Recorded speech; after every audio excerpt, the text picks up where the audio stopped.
Radiant team ban.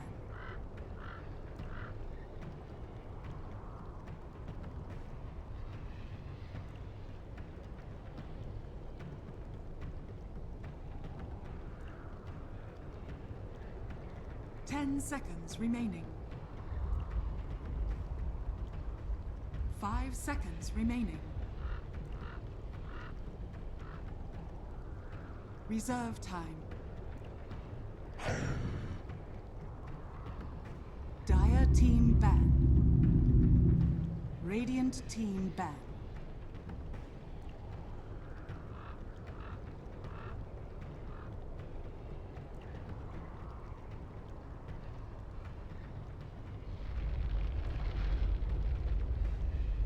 Ten seconds remaining.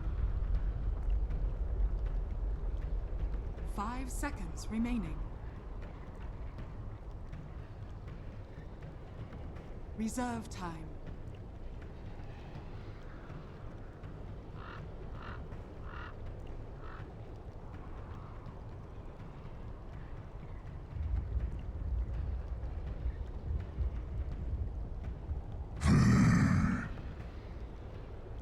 Dire team pick.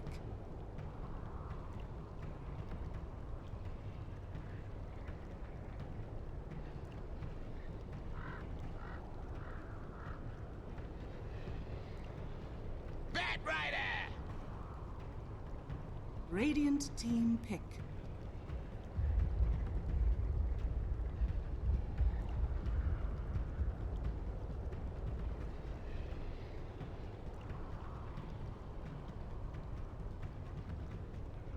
Ten seconds remaining. 5 seconds remaining.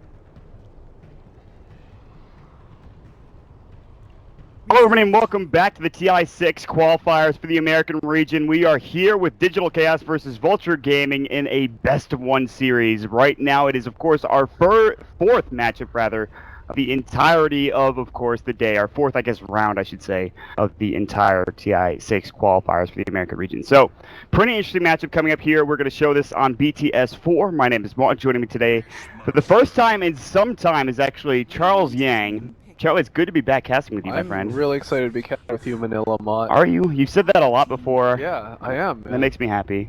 I'm very happy to be. I'm glad you're here. Yeah. I've been doing really well at the Manila Major. I'm really proud of you, man. Thank you. You've come a long way. There's a lot of nice words coming out of Charlie's mouth. I did not expect. I did not expect such praise, but I will take it. Don't worry, I'll shit on you later. Good, because that's what I expect. He'll probably play me in Smash and proceed to absolutely dominate me, and I'll feel probably just as terrible about myself as usual. Jumping into the draft, though, we are here, like we talked about, DC. Doxa on the Elder Titan absolutely crushed, I think it was, Drinking Boys earlier today. They have the Elder Titan again, and Vultur Gaming not currently having the best tournament of their lives. No, but they're in the regional qualifiers. They're playing teams that they probably wouldn't have gotten a chance to play with otherwise, so it's a good experience for them. Yeah, I mean, I agree with you. Here's the thing, nobody was expecting Vultur to win any games. I mean, I don't think Vultur's really expecting themselves to win any games either. I didn't... This is one of... So, you and I think a lot of people expected to know a lot about North American Dota. All of the casters really doing American Dota right now in the American region are expected to know a fair bit about the region, and Vultur Gaming was one of the teams that I haven't watched really at all. I didn't know who they were coming into the tournament. I thought there were other teams that were going to get the spots over Vultur Gaming, because there were this is the problem. But here's the thing, it was so hard to find teams that had actually followed the rules and stayed together for that period of time. Everyone changed. Everybody changed. Literally everyone. Which was the most unfortunate thing. I mean, when it comes down to it, it's... you want to go into TI with the best roster possible. That's it. You know, roster lock or not. You're going to do what it takes to win. If you don't like playing with somebody, you're not going to play with them. And no one really could have predicted that we'd have so many roster changes that there would be like only 5 teams getting invited to the qualifiers. I think 5. No, or I mean, 6. we were when we were in Manila, we were talking about the possible Yes. teams that could come. And Yeah, we were actually like, oh well, FDL. there's actually nobody. Yeah, we said FDL Actually and nobody. we said FDL. I said Evernova. Turns No, out they added made Slicks. Yeah, they made roster changes. No, they had Slicks and then they kicked Slicks. No, they brought. I thought they brought Slicks back, and I think you're thinking of. No, I don't know. No, because they made changes. That's why they're not in the. I thought they regional added qualifier. Slicks. I don't know. Either way, I mean, it pretty much proves our point. It's just that there are so many teams out there. Like, even if you look at the Canada Cup, lineup of teams, like Infamous changed their roster. T-Show, they must have changed the roster. They didn't get invited. Lucchini changed their roster. Kingdom's not Kingdom anymore. I think they were Leviathan. They changed their roster. Perky Pepperonis, they changed their roster. Dragneel doesn't exist anymore. They're now between Void Boys and. Yeah, it's like they're all over the place. Not Today changed their roster. They were the team that was going to be in the qualifiers, the regional qualifiers, and then Jericho left to go play with Infamous, and they got pretty far. Both of those teams, actually, Not Today got top 4 in the open qualifiers, and so did Infamous. However, they were not able to beat either Void Boys or EG Bulba. It's insane to me that the next team to add was Drinking Boys, and a team that I've never seen in Vulture Gaming. That's nuts to me.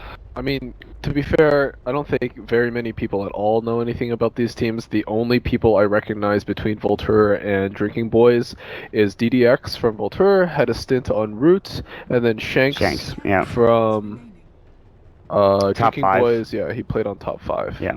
So like that, yeah, and that's how most people that follow the NA scene know about those. And for people that don't follow the NA scene, these names are not recognizable. The good thing about how we've turned out here in the qualifiers is that FDL did beat Complexity, and so a lot of people are like, oh, American Region's a joke, it's trash. Grant's been saying the entire time FDL's gonna be good.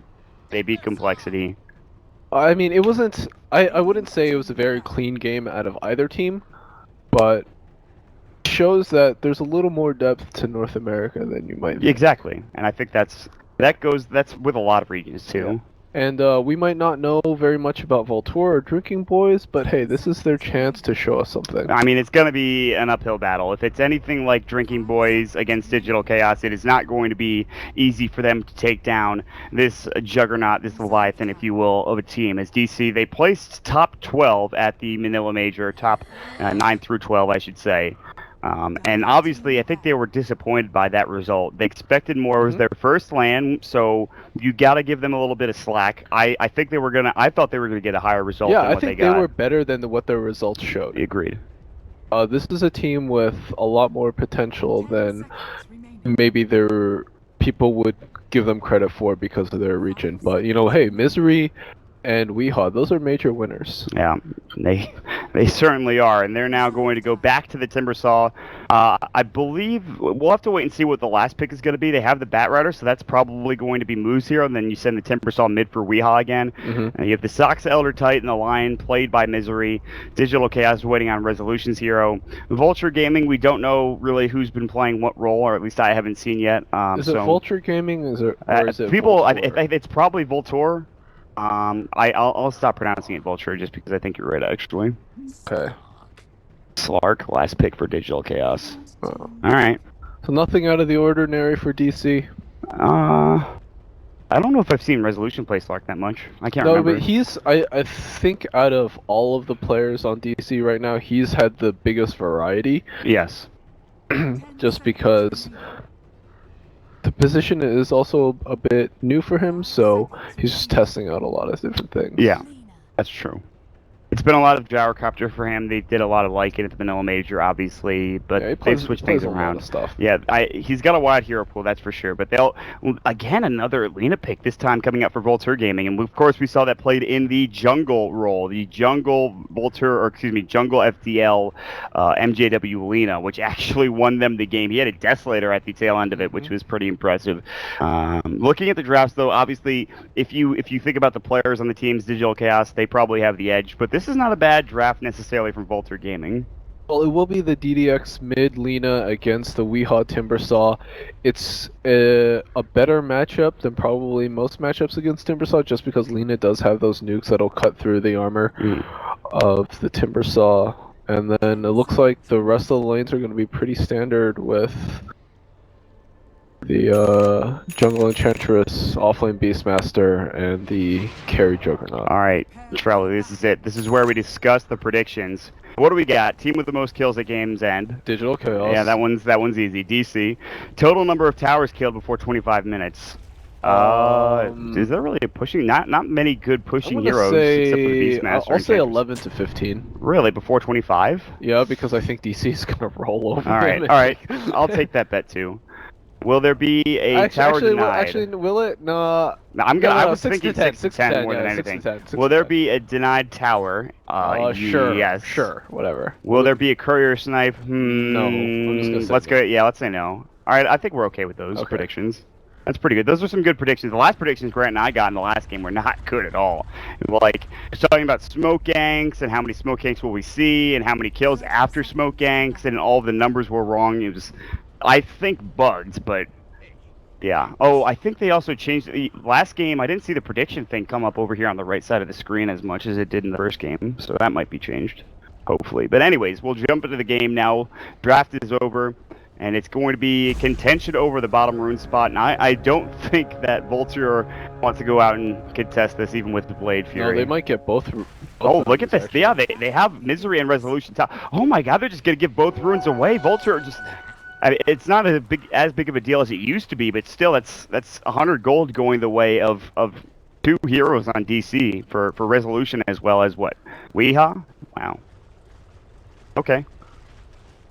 Yeah, and if I were the Lina, I'd be unhappy. She's just gonna need all the help she can get against the Timber. If there is a good sign, it is that DDX is one of the better players that we talk about when we talk about South American players. Yeah, he was known for his Invoker back in the day. Former Root Gaming player a long time ago. But he's going to have to put in some serious work against Weehaw. Although I've seen a lot of people talk about Weehaw's Timbersaw and talk about it negatively. Yeah, when DC picked it at the middle of the major, it looked like he wasn't very comfortable with it. He missed a lot of his combinations, a lot of his spells, but hey, you know, if you're going to practice a hero, might as well do it in this setting. This is maybe the best time to do so, and an official that you are fairly confident in. And you always have the Slark to fall back on, not to mention, you know, the Batrider who will hopefully take jungle stacks for Moo, and again, he might go for that newfangled build where you don't get lasso until a little bit later. We'll wait and see what his build's going to be. Weehaw, he will take a couple of right clicks from DDX, who does skip the Fiery Soul pretty early on here, so already Weehaw, only with 1 reactive armor point, does take a bit of damage, misses the Dragon Slave, but here comes Soxa again. We've seen this before. That damage that you get from the Astral, from the creeps, from the heroes afterwards, and you get the damage with your right click. It is actually a lot, and DDX does take maybe 50% HP damage. More importantly, it gave a lot of space for Wee to get those last hits on the tower. Ensnared down bottom, looking for the Blade Fury. They get off the magic missiles a bit late, and he actually jukes down south. Still 1 more right click, and they will find that kill, as it's going to be Visco. And they will take the lead in terms of most kills at the end of the game. Yeah. I think it's a little interesting to see the Batrider not go into the jungle immediately. Oh. As long as he gets help from his teammates and they find a kill, then it's fine that he doesn't go in the jungle. The Astral comes out, and Moo with 3 sticky napalm stacks comes through, and they get the counter kill. Moo dies, and then they immediately get the rebuttal. So even giving up the first blood, Moo's still pretty happy. I think killing the safe lane farmer, Charlie. Oh yeah, that's definitely worth it. Yeah. So and this is the problem also for Vultur. They have the jungle Beastmaster, which is very common. The jungle, really, a lot of offlane heroes has been a very common thing, but this is going to be 22 last hits for the Slark. The Resolution has not missed much, if any, and you're going to give free farm for the Slark, and that means he's going to get involved probably pretty early on. He can maybe even go for a Midas if he wants. I prefer him just to go straight into that Shadowblade or Silver Edge, but what do you think? Is he going to go down that Midas road? No. I'd be surprised. I think he's just gonna go into a Silver Edge. It's great against the Enchantress, and he's gonna try and take over the game that way. I think this is really disappointing farm out of the Beastmaster. Actually, Really? he's only got 8 CS compared to, I guess, everything else Yeah, how did it... happening in the game. I mean, Beastmaster is one of the, if not the fastest 4-position jungler in the game now, and he's not doing very well at all. Maybe he split up the jungle between him and the Enchantress, so he couldn't quite find the farm. But that's the only real reason I can think of. We talked about this last game. The jungle is big enough for an Enchantress and a Beastmaster. Okay. I think because Enchantress has so many different options with camps, she can go to the enemy camp as well and take creeps there. Yeah. She doesn't need to sit in a jungle and farm like 3 different camps over and over again because she also wants to rotate. Speaking of rotations, he's heading up to the top lane. So has Chungad of the Beastmaster, who's still only level 3 now. Has level 2 board. They want to take down the State of Tormentor. The Earth Spike will actually help in doing so. Pretty tanky, still will fall. I don't know if they got the CS for it. Meanwhile, Enchantress, Dark Pact will go. It's going to take some damage on that blue player. Enchantress will back up. Now the TP to the tower as Chungad does not want to get caught in the tree line here. He will survive for the time being. They rotated in the Invis Elder Titan, level 3, including 1 point natural order, which will help out bringing down Lina. And of course, with Weehaw having all of that magic damage, certainly would help as well. But they're not going to go for the kill just yet. They're going to just sit around mid with Sox. The Invis rune is gone. No vision for the Radiant team. However, I would not be surprised if they found a kill one way or the other. Oh, it looks like Sox is just going to head back over top. There's not a lot of kill potential right now on the Lina until the Timbersaw hits 6, well, which he's almost there. But it looks like DDX is going to be pretty smart about his lane position. He doesn't see Sox sit down bottom anymore. Moo's been sitting a little far back. They don't see him up top. Not that there's much vision. In fact, the Radiant wards have been placed solely down bottom. One over the Roche Pit, the other in lane or close to lane. They'll TP to the tier 2 tower mid, and it looks like the Enchantress and Vengeful Spirit will get together and have a smoke party. Might head top, and it looks like they're going to wrap around for the time being. But top lane, Chungad getting chased down. TP, he doesn't have one, but he's got enough gold for it. He probably has to wait for Misery to go with a Earth Spike. But he's going to use it. He's got a Hex, and I don't think Chungad's getting out of here. They will get the kill onto the Elder Titan mid, but now they're turning it. Although Weehaw's going to back away. Lion did get that kill on the Beastmaster. I went away from that top lane at the tail end of the kill, but you guys saw what happened. It was very close, and easy kill for Misery and Resolution. Yeah, Saxa did end up tanking the gank for Wii as the Enchantress and the Venge rotation came when Lina hit 6.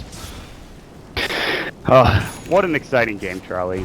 2-2. This is, if you discount the CS scores, this is a closer game than I think a lot of people would have, given Vultur credit for. Well, I think a lot of people thought this game was going to be like 20-0, but they might lose DDX. No lasso though for he doesn't have any. Moo doesn't have any mana. Yeah, he didn't have mana for it anyways, even if he's skilled. And he actually has the point ready to go. He hasn't skilled up yet. He might go for that 3-3-3 build that everyone was talking about.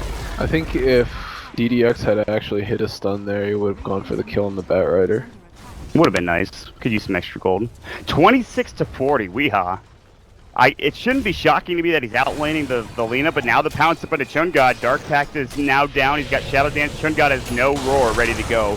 All that could really do is hope that he can get the boar slow off and have Resolution slowed down, but that's just not the case. And Resolution is now up to 1,300 gold. DDX rotated. He will not find anything. Not sure why he rotated. He might have rotated earlier looking to get a gank set up with the help of the Beastmaster, but that is unfortunately not happening. I mean, you really see the inexperience and the pressure getting to this Beastmaster here. He's still level 4. He should have definitely stayed in that jungle, just gotten his levels and his gold. And as we say that, Juggernaut gets taken out. Yeah, I mean, that was just a fine setup gank. It was a good effort from the Jug to try to Omni Slash to stay alive, but he couldn't get any of the slashes onto Moo, and Soxa was able to tank through that. He even had stick charges still ready to go, and they just found a lasso. So Moo does end up picking up the lasso at 6, and that's fine. He still will go for Drum anyway. He has Tranquil's Drum, very fast movement speed. The Blink won't be there at quite as early of a timing as we're expected to see. And yeah, I mean, I think you're right about Vultur. They're not super far out of this. LSA nicely done. Infused range drop will block the LSA from DDX. They'll get chased down. Timber chain up. A Chakram will help set up this Earth Spike, but it's not slow enough. Pounce doesn't connect. LSA onto Misery. Looking for the Laguna Blade. Misery still gets the finger off. It'll be a trade. He gets the Lena before he actually dies. And the Lena only getting the gold out of that kill. But still, what great presence of mind out of the DDX. He knew he was dead. Yeah. And he goes for the Lion. Goes for the Lion, just tries to get what he can out of it. Most people would have tried to stun the 2 heroes on top of you. Yes. He made the right play for sure. Agreed. Yeah, 100%. absolutely. And I want to say this is a really something that we've seen a lot more out of Batriders these days is skipping the Blink Dagger and going for the early drums.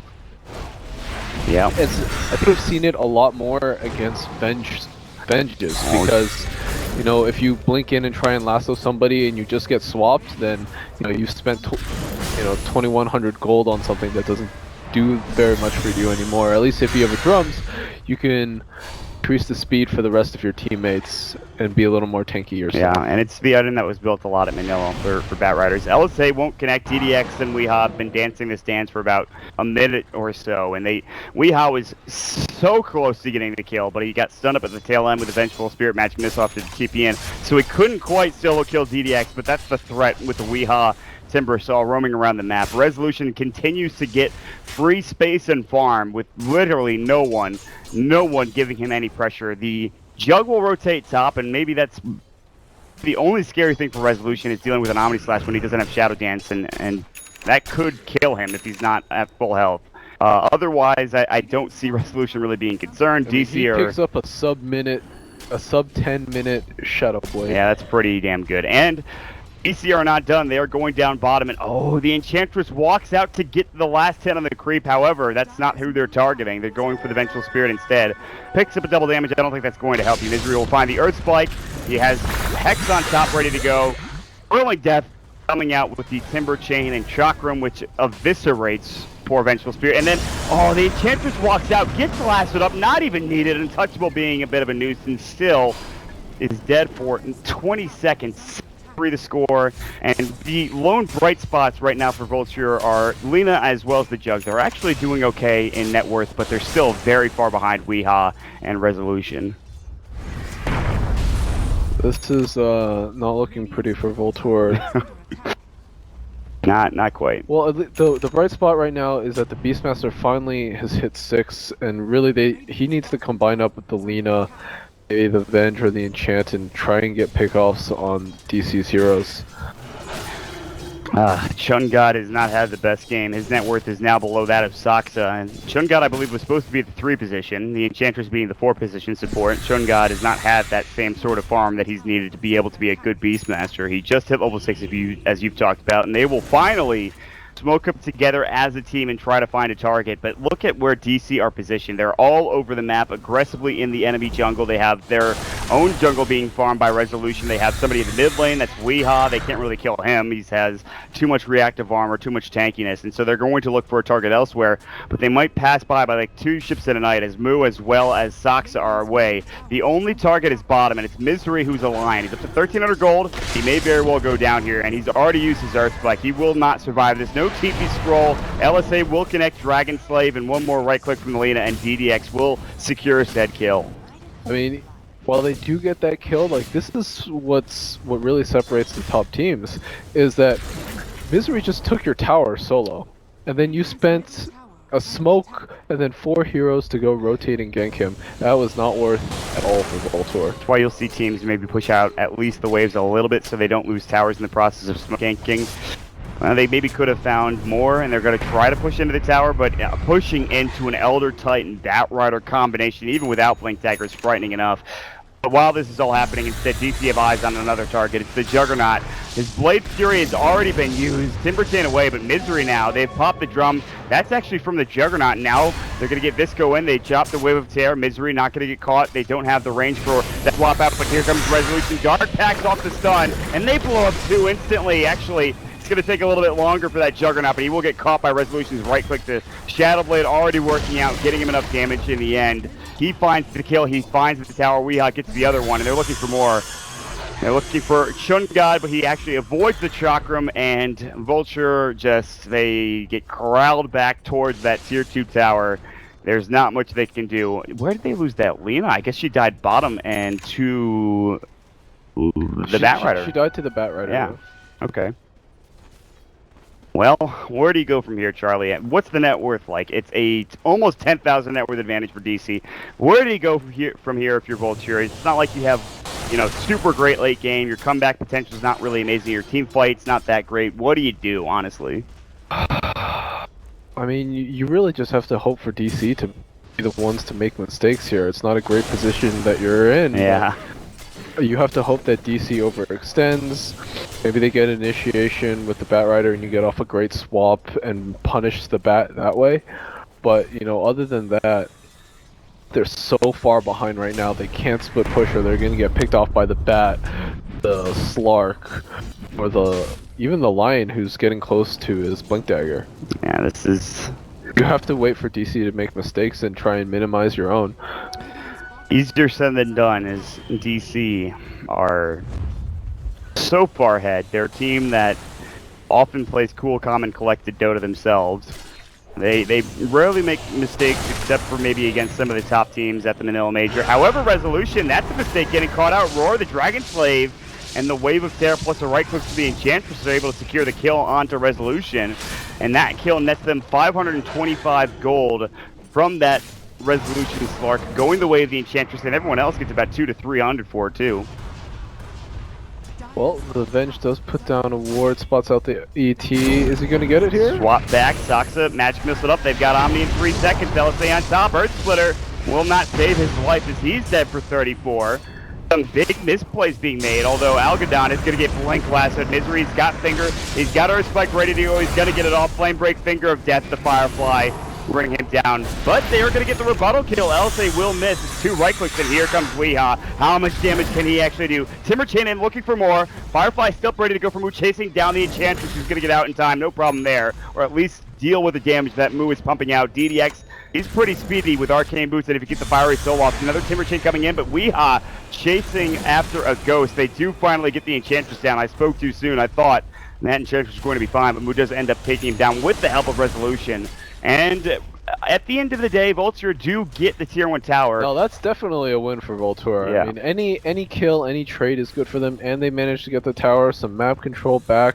Definitely good for them, but they're going to need a lot more of those to get back into this game. It is now they swung it at least a little bit in favor. It was a 10,000, almost 11,000 net worth advantage for DC. It's now only about 9,000, but here comes Resolution looking for that solo kill. He's got the Echo Saber now. The Pounce is up. There's the Dark Pack. Chungut still pretty tanky, but the Shadow Dance will do the job. He even drops the Necro units, and on the other side, well, I thought there was something, I thought Weehaw was killing people, but no, he's just picked up his Bloodstone. Okay.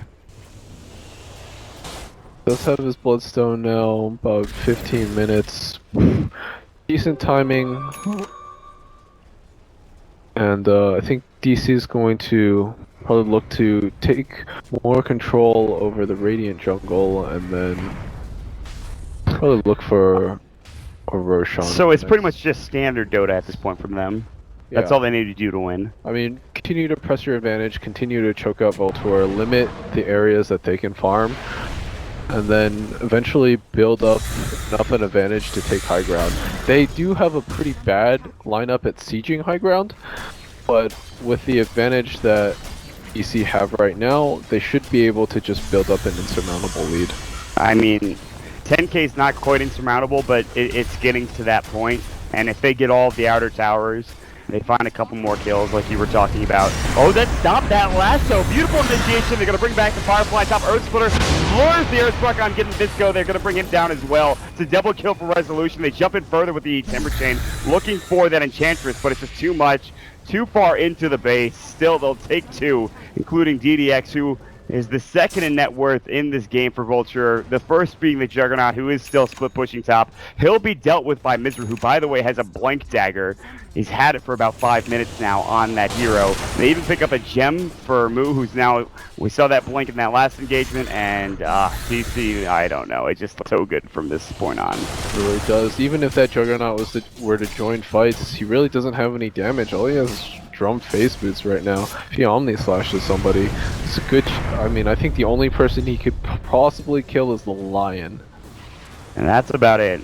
He's very squishy, but his positioning, his misery's been pretty good so far and not dying. He's only died 3 times, but there's really been a severe lack of deaths, a severe lack of kills for Vultur. They can't really find anything. I just don't really see. The Yule Scepter has not really done much for DDX. I don't know if he just got it or not. I'm assuming he's gotten it maybe 2 minutes ago.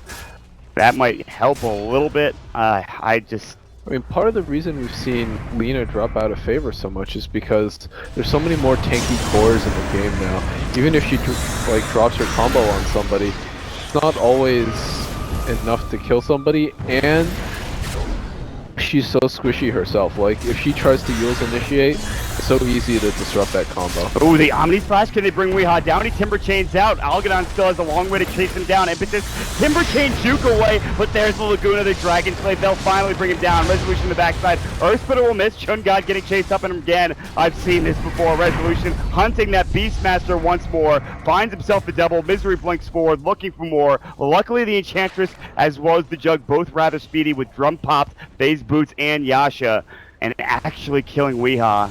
And that's not the best trade because they did lose 3 in the process, but I mean, at least they got a rebuttal kill. But Moo is still on that hunt as that Juggernaut feels like he is safe top. He does not have a TP scroll, and they're setting up. If Misery were there, this would be a sure kill. Saxa actually has to hit a stomp in order to get it done, but instead they will regroup and go back to work on that tier 2 tower.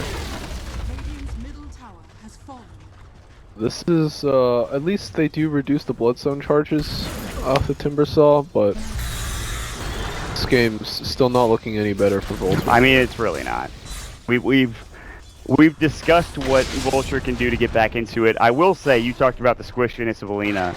The Yule Scepter saved her in that last fight. She did stay alive, which was a big concern for me. For a little bit, it's kept her alive long enough to get the kill on Wii, but Resolution did end up taking her down. Yeah, that's really all you can kind of hope for. Algadon has been shadowed. He actually avoids the stomp. Still, Echo Saber's Silver Edge from Resolution, and immediately he has to back up because he loses almost half of his HP pool from Essence Shift from Resolution, who is by far and away the most farmed hero in this game as he picks up a Basher that'll fly out in another 2 minutes or so. DC and Rod looking towards Roche. They don't really care. They don't really have a Roche lineup either. Not until Resolution's more farmed. I mean, they're not in any rush right now. I don't think so. Visco is going to get caught. 4 hit. Yeah, Echo Saber came through. They're looking for more on the other side. They're looking for a blink initiation with Moo, but he doesn't find it. Stomp's going to come through. Earth Spike, Chun God. Misery does have Finger, but instead Moo is going to have to back out. Impetus hit will do some damage along with the tower, but here comes Resolution. Whirling Death Shock from Chun God's already low enough. The Finger will secure the kill. Now there's going to be the mana drain. Earth Spike on top, and Misery is styling as it looks like the Enchantress will fall next. Moo gets a dominating spree. They're overrunning Vultur's pace. It's 8-21 at 21 minutes in, and it looks like we might see a tier 3 tower siege here in just a couple of moments. Well, we're seeing that siege right now as DC is just pounding on their base. You know, I don't want to say I expect this outcome. It's not over yet, but we expected this outcome. I think everybody expected this outcome. Honestly, I expected it to be more one-sided. I did as well. Moo is actually going to go down to the Laguna Blade. He'll be dead deep. Algadon has Omni Slash ready. Resolution will Shadow Blade away and not looking to give away any free kills. LSA, this goes slowed down and then stomped up. The Chakram grabbing the kill, but there's a nice word. Dark packs it off by Resolution. Oh, this lag. Oh, that's not good. And it looks like they just got out for DC. Okay. DC playing a little sloppy. I think they're clearly not respecting Vultur as much as maybe like a Complexity or EG for that matter. Yeah. I mean they're making these little positioning errors that are getting them killed, like Moo getting cycloned up as the Batrider.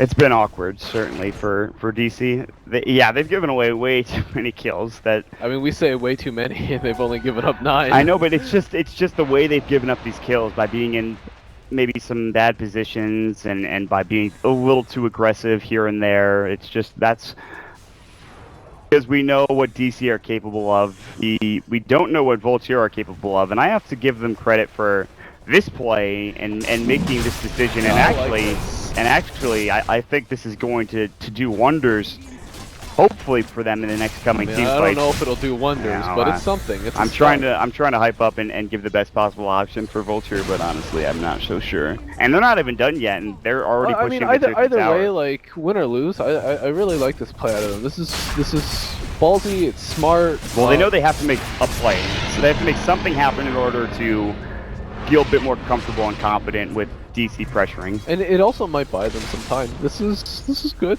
If you're playing against a team that you know and you've played a lot, if you're DC, like if you're playing up against a team from Manila, you probably don't push into the base now because of the Aegis.